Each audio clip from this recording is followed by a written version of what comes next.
قومی احتساب بیورو یعنی نیب نے بحریہ ٹاؤن کے اثاثوں کی نیلامی کا عمل شروع کر دیا ہے اور 6 ایسٹس جو ہیں نیلامی کے لیے پیش کیے گئے ہیں جن کی مالیت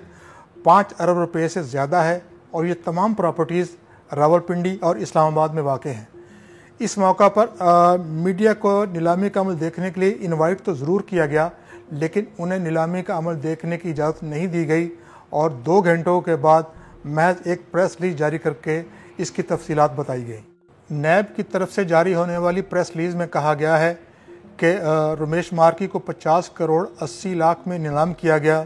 جبکہ اس مارکی کی رقم نیب کو ٹرانسفر ہونے کا عمل بھی شروع ہو گیا ہے۔ بحریہ ٹاؤن کارپوریٹ آفس کی 87 کروڑ 6 لاکھ روپے کی مشروط بولی لگی جبکہ کارپوریٹ آفس 2 کی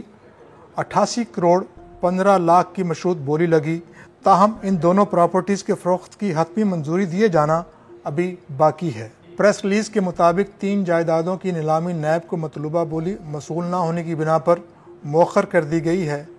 اور ان 3 جائیدادوں کی نیلامی اب دوبارہ کی جائے گی۔ ان 3 جائیدادوں میں ارینا سینما،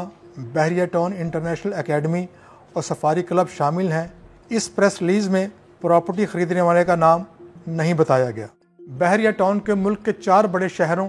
جن میں لاہور، کراچی، راولپنڈی اور اسلام آباد شامل ہیں میں اربوں روپے مالیت کے اثاثے ہیں جو کہ رہائشی اور کمرشل بنیادوں پر چل رہے ہیں۔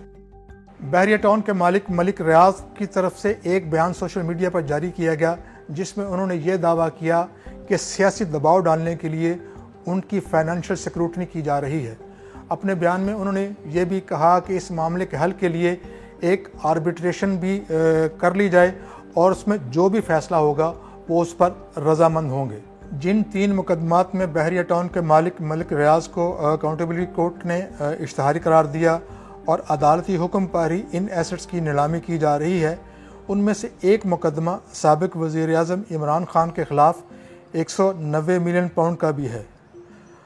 اس مقدمے میں بھی ملک ریاض کے ایبسنٹ ہونے کی وجہ سے عدالت نے انہیں پروکلیمڈ اوفینڈر قرار دیا اور اسلام آباد کے حدود میں واقع ان کی پراپرٹیز کو اٹیچڈ کر کے ان کی نیلامی کا حکم دیا تھا۔ اکاؤنٹیبلٹی کورٹ کے اس فیصلے اور آکشن کے عمل کو رکوانے کے لیے بحریہ ٹاؤن کی انتظامیہ نے اسلام آباد ہائی کورٹ میں اپیل دائر کی جو کہ پہلی سماعت میں مسترد کر دی گئی۔ اب اسلام آباد کے ہائی کورٹ کے فیصلے کو بحریہ ٹاؤن کی انتظامیہ نے سپریم کورٹ میں چیلنج کیا ہے۔ نیب کے حکام کا کہنا ہے کہ نیب بطور ادارہ آکشن کا یہ عمل اپنے تئیں انہوں نے شروع نہیں کیا بلکہ یہ سارا کام عدالتی حکم پر کیا جا رہا ہے۔ یہاں پر یہ بھی قابل ذکر ہے کہ نیب نے کچھ عرصہ پہلے بحریہ ٹاؤن کے اثاثوں کو فروخت کرنے کے لیے نیلامی کا عمل شروع کیا تھا لیکن کسی ایک خریدار نے بھی نیلامی کے اس عمل میں حصہ نہیں لیا۔